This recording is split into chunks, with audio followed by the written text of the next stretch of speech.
Vamos lá, quarta classificação, pessoal. Agora, quanto ao momento em que o crime se consuma. Quanto ao momento em que o crime se consuma. 3 subespécies de classificação quanto ao momento em que o crime se consuma. Instantâneo, permanente ou 4, na verdade, né? Instantâneo, permanente, instantâneo de efeitos permanentes e crime classificado como sendo a prazo. Olha que legal, tem crime até crediário. Mas vamos lá. Pessoal, crime quanto ao momento em que se consuma, classificado como instantâneo. Cuidado com isso aqui, tá? O crime, ele é classificado como instantâneo porque a consumação, ela se verifica em um momento determinado. Ela se verifica num momento específico, num momento determinado, sem continuidade no tempo. Cuidado! Quando fala instantâneo, dá a impressão de que o crime é rápido. Então, por exemplo, o homicídio, ele só é instantâneo se eu der a paulada na cabeça e o indivíduo morrer na hora. Se eu der o tiro, ele morrer na hora. Se eu der a facada, ele morrer na hora. Aí é instantâneo, porque foi rápido. Pessoal, instantâneo não é o crime rápido. Eu posso dar um tiro em alguém para matá-lo e a pessoa demorar 1 mês, 2 meses, 1 semana para vir a óbito e ainda assim ele é instantâneo. Tá? Veja, crime instantâneo não é o crime rápido. Sim? Crime instantâneo, na verdade, é aquele que, uma vez você tendo realizado a conduta, nada mais você pode fazer para impedir o resultado. Tá? Esta é a situação.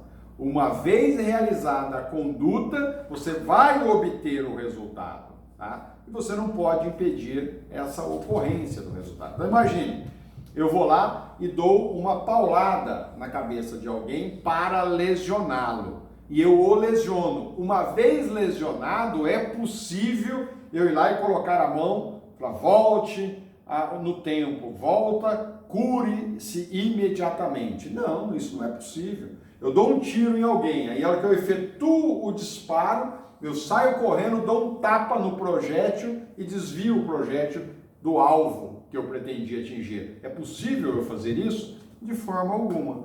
Ele é instantâneo. Uma vez realizada a conduta, nada mais o indivíduo pode fazer para impedir a sua ocorrência, o seu resultado. Esse é o crime instantâneo, ainda que ele demore aí para ter o resultado. Já o crime classificado como sendo o permanente, esse agora não é que eu realizo. Então veja, o primeiro ele é instantâneo, porque eu dei a paulada, não importa quando que vai obter a cura desse resultado. Eu dei o tiro, acabou, não tenho mais o que fazer. Eu dei a facada, não importa mais o que fazer. O instantâneo é exatamente a minha realização da conduta. Por isso que ele é instantâneo. Minha conduta é que é rápida. Uma vez realizada ela, eu não posso mais alterá-la. Tá? Já o crime permanente, não. No crime permanente, a conduta do agente se alonga no tempo. Da mesma maneira, a consumação vai se alongar no tempo, por vontade do indivíduo. E é exatamente ele, sujeito ativo, é que pode a qualquer momento cessar a realização dessa conduta. Então, exemplo clássico que nós temos disso é o sequestro do cárcere privado. Ele é um crime permanente.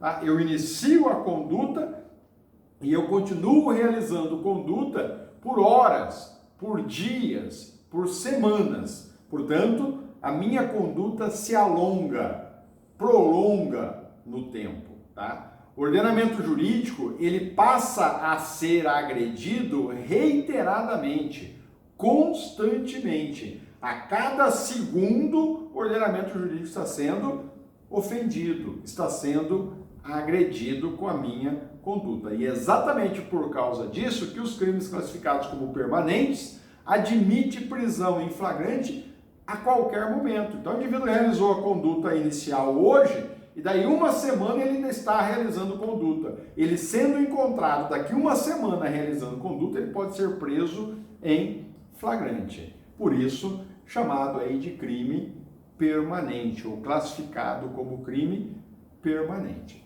Uma observaçãozinha rápida em relação ao crime permanente é que ele pode ser classificado aí como necessariamente permanente ou eventualmente permanente. Isso é importante para efeito de exame da OAB e concurso, tá? Quando que o crime permanente é classificado como necessariamente permanente?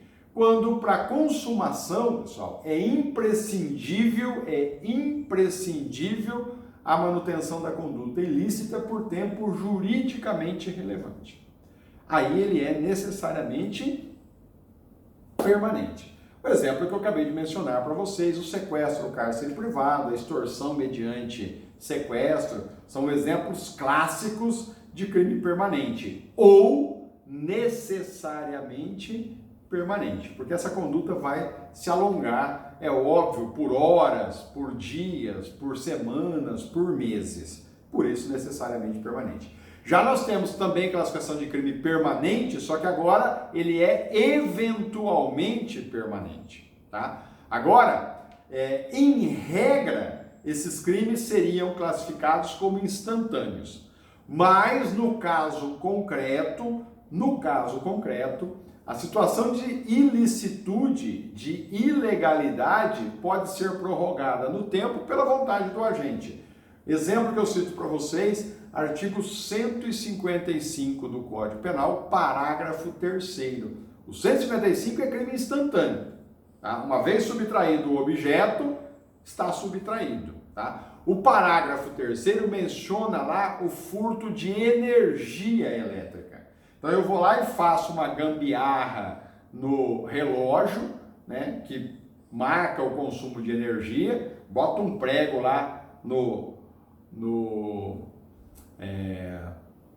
enfim, esqueci o nome do instrumento lá que gira e marca o consumo de energia para que ele trave, tá? E ali ele permanece durante semanas, durante meses, até o funcionário da empresa passar e identificar a ilegalidade. Agora, é um crime que, em regra, seria instantâneo, mas que nesse caso específico, nesse caso concreto, ele acabou perdurando no tempo. Portanto, ele é eventualmente permanente. Nós temos ainda os crimes instantâneos de efeitos permanentes. Agora, nessa situação, os efeitos é que subsistem após a consumação, independentemente da vontade do agente. Por isso, instantâneo de efeitos permanentes. Exemplo clássico que nós temos de crime instantâneo de efeitos permanentes é o bigamia, o crime de bigamia, artigo 235 do Código Penal. Diz lá o 235, contrair alguém sendo casado novo casamento. O que significa isso? O indivíduo tem um casamento válido e ele contrai um segundo também válido. Tá? E imaginem vocês, esse segundo casamento é ilegal, é ilícito, tanto é ilícito que gera o crime do artigo 235 do Código Penal. No relacionamento com essa mulher do segundo casamento, ela engravida e ele tem um filho.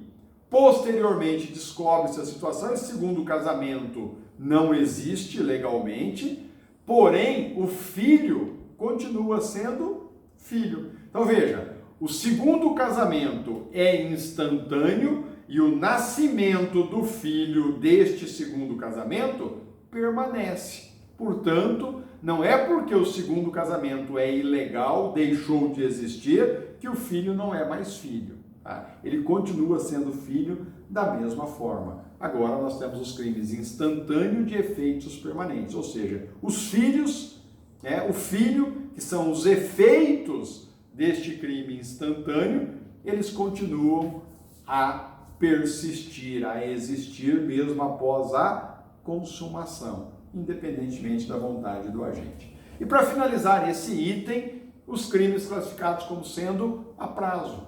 O crime a prazo não é o mesmo que a gente vai lá no mercado, numa loja e faz um crediário e vai pagando aos poucos. Não, ele é classificado como a prazo porque para a consumação eu preciso obrigatoriamente aguardar um determinado período. Eu preciso aguardar a fluência a passagem de um determinado período. Exemplo de crime considerado ou classificado como a prazo é a lesão corporal grave. O legislador vai lá e diz, para saber se a lesão é leve ou se a lesão é grave, eu preciso aguardar a fluência de mais de 30 dias. Portanto, o indivíduo foi lesionado hoje, eu não sei se a lesão dele é leve ou se é grave, eu preciso aguardar 30 dias. No 31º dia, ele é submetido a um novo exame de corpo de delito. E aí, então, o médico legista vai dizer, opa, ele não conseguiu desempenhar lá suas atividades durante esse período de 30 dias. Logo, a lesão dele é grave. Mas para eu saber se a lesão é grave, eu preciso aguardar a fluência, o transcorrer desses 30 dias. Por isso que ele é a prazo. Eu preciso esperar o decurso desse prazo, ok? Quinta classificação, quanto ao grau de intensidade do resultado. Agora nós temos os chamados crimes de dano ou crimes de perigo. Quando que o crime é classificado como sendo crime de dano? Quando para consumação exige-se a superveniência de uma lesão efetiva ao bem jurídico. Então, precisa ocorrer a lesão ao bem jurídico. A ausência de lesão vai tornar o tipo legal um indiferente penal ou ele vai ficar na forma tentada. Então, eu quero lesionar alguém, eu quero ofender a integridade corporal de alguém, eu preciso ir lá e ofender a integridade corporal. Precisa ocorrer essa ofensa ao bem jurídico efetivamente. Eu quero subtrair um objeto, eu preciso reduzir o patrimônio da vítima levando comigo este objeto. Ou seja, precisa ocorrer efetivamente a ofensa ao bem jurídico. Senão, ou não é crime, ou eu fico na forma tentada. Portanto, todos os crimes materiais são danosos, ok? Essa é uma das classificações aí mencionadas. A segunda classificação ainda, pessoal, é a de perigo. Então nós temos os crimes de dano, que é a maioria no Código Penal, e nós temos também o crime de perigo. O crime de perigo é quando a consumação ocorre com a mera situação de risco ao bem jurídico. Basta a probabilidade de dano, ainda que o dano não ocorra. Então imagine aquela seguinte situação, que eu já até dei esse exemplo para vocês em sala de aula. Eu boto uma pessoa na carroceria da minha caminhonete e saio com essa pessoa numa rodovia a 180 por hora, realizando manobras de zigue-zague. A possibilidade de eu lançar essa pessoa que está na carroceria para fora é imensa. Só o fato de eu realizar o zigue-zague já coloca em risco o bem jurídico, vida ou integridade física da pessoa que está na carroceria. Não preciso lançá-lo para fora, ele cair e vir a óbito ou se lesionar para que o crime ocorra. Agora basta a situação de risco para existir o crime. Então, se eu fiz um zigue-zague, a pessoa se desequilibrou, foi para um lado, foi para o outro, quase caiu, mas não caiu, eu já cometi o crime do artigo 132 do Código Penal. Eu já coloquei em perigo a vida ou a saúde daquela pessoa. Portanto, não houve o dano. O crime de perigo, ele para antes da ocorrência do dano. Tá? O dano é uma mera possibilidade, é uma probabilidade de ocorrer, mas não precisa ocorrer. Nós temos lá no 130, 131, 132, 133, 250, 251, alguns crimes na parte especial do Código Penal que são classificados como dano. Crime de periclitação, de perigo, tá? Pode ser um perigo determinado, individual, ou pode ser um perigo comum. Vocês vão estudar isso na parte especial do Código Penal. O que predomina são os crimes de dano, mas nós temos também crimes classificados como só de perigo. Sexta classificação, quanto à qualidade do sujeito ativo. Quanto à qualidade do sujeito ativo. Agora o crime pode ser comum, pode ser próprio ou pode ser classificado como de mão própria. Fácil, tranquilo. Quanto à qualidade do sujeito ativo, ou seja, aquele que pratica o crime, ele é comum quando o tipo legal não mencionar nenhuma qualidade da vítima. Portanto, qualquer pessoa pode praticá-lo. Então, existe alguma qualidade específica para o sujeito ativo do crime de homicídio? Não. O legislador diz, matar alguém, qualquer um pode matar. Pode ser uma criança, um adolescente, um adulto, um idoso, pode ser homem, pode ser mulher, pode ser branco, pode ser preto, pode ser novo, pode ser velho. Não importa. Basta ser alguém eliminando a vida de outro ser humano. O tipo legal não exige nenhuma qualidade específica. Qualquer pessoa pode praticá-lo. O furto precisa de alguma qualidade específica do sujeito ativo para praticar um crime de furto? Não, qualquer um pratica crime de furto. O crime de calúnia, né? Para eu ofender a dignidade de alguém, para eu ofender a honra de alguém, precisa de uma qualidade específica. Não só ofende se você for maior de 18 anos e do sexo masculino. Não exige qualidade nenhuma. Qualquer pessoa pode praticar esse crime. Por isso, ele é classificado como comum. A maior parte dos crimes são classificados como crimes comuns, ok? Agora, o crime próprio ou especial, não. Este crime, ele é classificado de forma diferenciada. Por quê? Porque ele exige uma qualidade distinta, uma qualidade diferenciada da pessoa. Então você pega lá o crime de peculato, dentre outros, mas só um como referência, senão fica muito cansativo e muito demorada a aula. Você pega lá o crime de peculato, artigo 312, uma lidinha rápida nele aqui para vocês entenderem. Tá? O 312, o legislador diz assim, apropriar-se o funcionário público.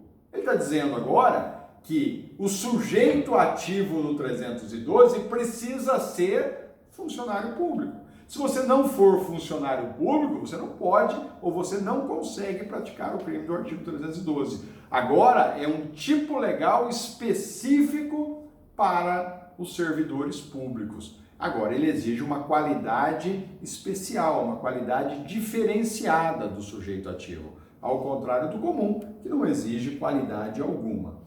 E a terceira classificação é quanto ao crime de mão própria, ou, para vocês gravarem bem, de atuação pessoal. O que significa isso?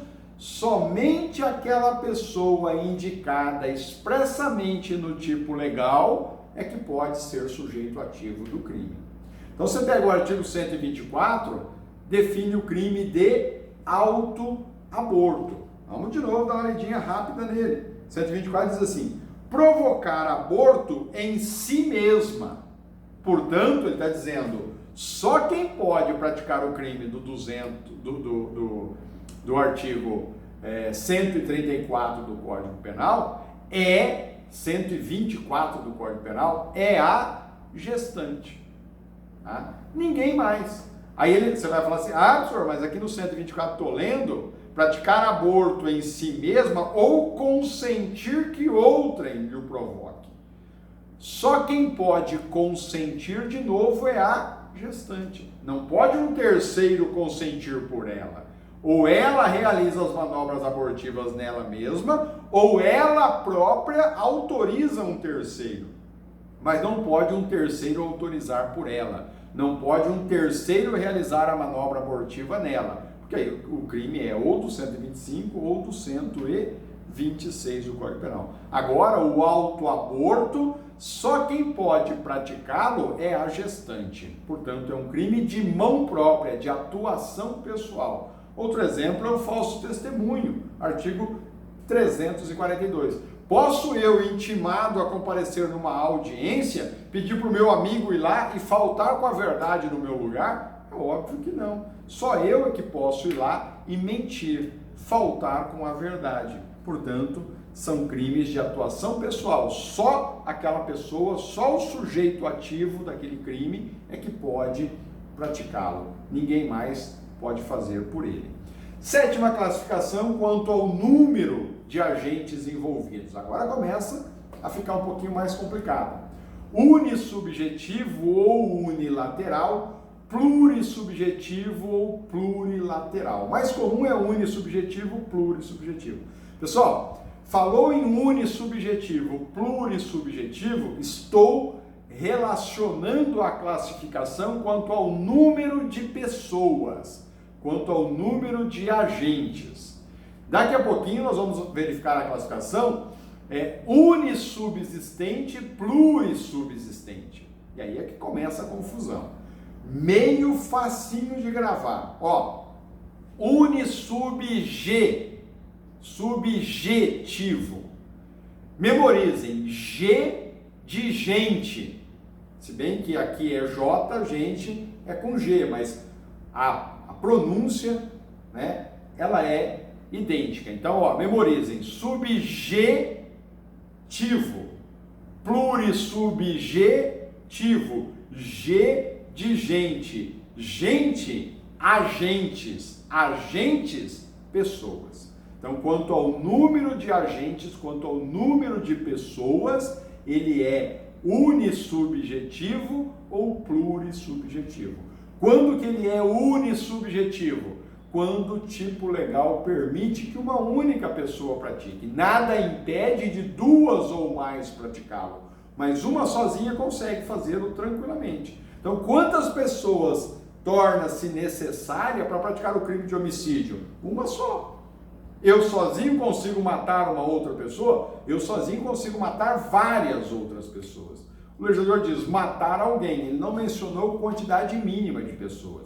Portanto, uma única pessoa consegue fazê-lo. Ah, professor, e se duas pessoas se unirem para praticar o crime de homicídio, agora ele passa a ser classificado como plurissubjetivo? Claro que não. Uma vez unissubjetivo, sempre unissubjetivo. Se duas ou mais pessoas se unirem para praticar um crime unissubjetivo, que no caso é o homicídio, que eu estou mencionando aqui como exemplo, eu terei um concurso de pessoas praticando um crime unissubjetivo. Aí, concurso de pessoas, nós vamos estudar mais adiante, tá? Então, o que significa ser unissubjetivo? Que uma pessoa consegue praticá-lo, mas se duas, três ou quatro se unirem para praticar esse crime, ele continua sendo unissubjetivo, mas agora praticado em concurso de pessoas. Já o plurissubjetivo, pessoal, ou plurilateral, agora é o tipo legal, é a norma que exige obrigatoriamente a presença de duas ou mais pessoas, tá? Agora, a norma exige a presença de duas ou mais pessoas, de dois ou mais agentes. Veja, cuidado com essa questão do plurissubjetivo. Por quê? Porque ele pode ser bilateral, tá? E o que significa ser bilateral? Ou também considerado aí como de encontro. Ele pode ser bilateral ou ele pode ser coletivo. Então veja, o bilateral. Se você apanhar o artigo 235 do Código Penal, as condutas tendem a se encontrar, por isso que ele é bilateral ou de encontro. O que diz lá o legislador? Contrair alguém sendo casado, novo casamento. Pessoal, quantas pessoas são necessárias para um casamento? Eu posso sozinho ir lá no cartório, chegar lá para o cartorário, para o juiz de paz e falar assim, ó, vim aqui para casar. Aí ele fala, você vai casar com quem? Eu falo, não, eu vou casar comigo mesmo, porque eu me amo e o meu casamento será perfeito. Pode você casar com você mesmo? Não. Obrigatoriamente você vai casar com uma outra pessoa. Logo, no crime de bigamia, exige a presença de, no mínimo, duas pessoas. Senão, eu não tenho crime de bigamia. Entretanto, esta situação agora, elas são bilaterais, de encontro. Um está vinculado ao outro. Não é a mesma hipótese a chamada, o chamado aí crime plurissubjetivo coletivo, tá? Ou convergente. Agora exige a presença, né, de duas, três, quatro pessoas, né, três ou mais pessoas, tá? E as condutas podem ser agora contrapostas ou até mesmo paralelas. Olha a situação. No crime do artigo 137, eu tenho a rixa. Veja, o que é rixa? É quando você bate a um grupo de pessoas, tá? E um começa a agredir o outro de forma que você não sabe quem você está agredindo e quem está te agredindo. Tá? Há um descontrole total, uma desorganização total nessa agressão. Quantas pessoas são necessárias para existir a rixa? Pelo menos 3, porque se tiver 2 eu tenho lesão corporal. Tá? E elas são contrapostas, porque na rixa é um contra o outro. Tá? Mas nada impede também delas serem paralelas, ou seja, uma ao lado da outra. Né? Os agentes acabam se auxiliando, um colabora com o outro, portanto, eles caminham lado a lado um com o outro. Exemplo clássico lá do artigo 288 do Código Penal, tá? Associação criminosa. Se você pegar o 288, o legislador diz, associarem-se 3 ou mais pessoas. Agora, obrigatoriamente, eu preciso ter pluralidade de agentes, pluralidade de pessoas. O legislador diz, preciso de no mínimo 3. 2 pessoas não consigo cometer o crime do 288. Não há associação de 2 para o 288. Ele exige no mínimo 3. Ah, professor, mas lá no artigo 35 da Lei 11.343/06, a Lei Antidrogas, o artigo 35 diz que lá, para o efeito de traficar drogas, 2 pessoas já é uma associação. Ótimo. Lei especial prevalece sobre a geral. Portanto, lá eu preciso de no mínimo 2. Aqui no 288 eu preciso de no mínimo 3. Essa é a diferença entre o unissubjetivo e o plurissubjetivo, tá? Cuidado com isso, porque o plurissubjetivo ele pode ser subdividido em bilateral ou coletivo, ok? Essa é a situação. Próxima classificação nossa, quanto ao número de atos. Olha agora aparecendo aqui, ó.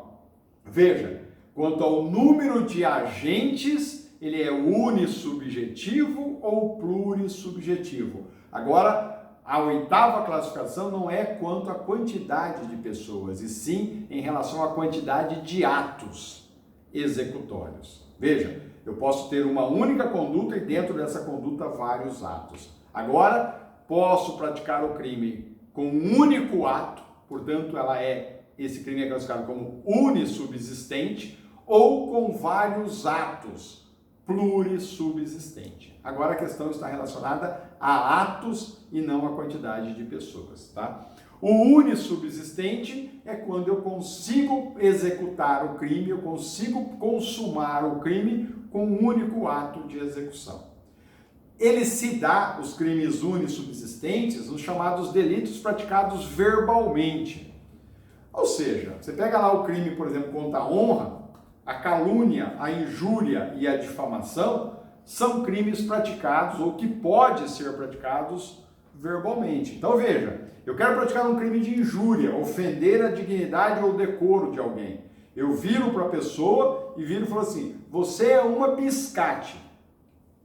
Ou eu tenho que pronunciar a palavra ofensiva biscate e o crime já está consumado, ou eu não a pronuncio e não há crime. Portanto, um único ato de execução, o crime se consuma. Ou eu realizo esse ato e o crime se consumou, ou eu não realizo e eu não tenho crime. Se eu viro para a pessoa e falo, você é uma filha de uma boa mãe. Pronto, não ofendeu. Se eu viro e falo, você é uma filha de uma puta, agora pode ser ofensivo.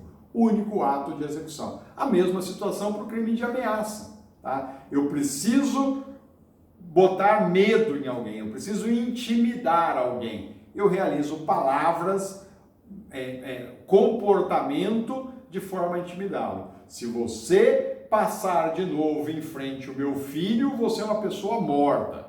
Pronto, a hora que eu falei, você é uma pessoa morta, a ameaça se consumou. Portanto, um único ato foi suficiente para a consumação do crime. Portanto, ele é classificado como unissubsistente. O plurissubsistente é a situação oposta. Portanto, a conduta se exterioriza através de 2 ou mais atos de execução. Então, ó, eu posso ter uma única conduta com vários atos de execução dentro dessa conduta. Ou eu posso ter duas ou mais condutas, cada conduta com um único ato de execução. Então, veja, eu quero matar alguém, eu consigo olhar para a pessoa e falar assim, você vai morrer, e a pessoa já morre? Não, eu preciso realizar um movimento. Então, eu vou lá, pego a arma e efetuo um disparo, um ato de execução. Eu efetuo um segundo disparo, 2 atos de execução. Eu efetuo um terceiro disparo, 3 atos de execução. Aí a vítima vem a óbito. Eu tive uma única conduta com 3 atos executivos, com 3 atos de execução. Agora o crime passou a ser plurissubsistente, ou ele é plurissubsistente. O furto é plurissubsistente, o estupro é plurissubsistente, o estelionato, ou seja, a maior parte dos crimes são classificados como sendo plurissubsistentes. Ok?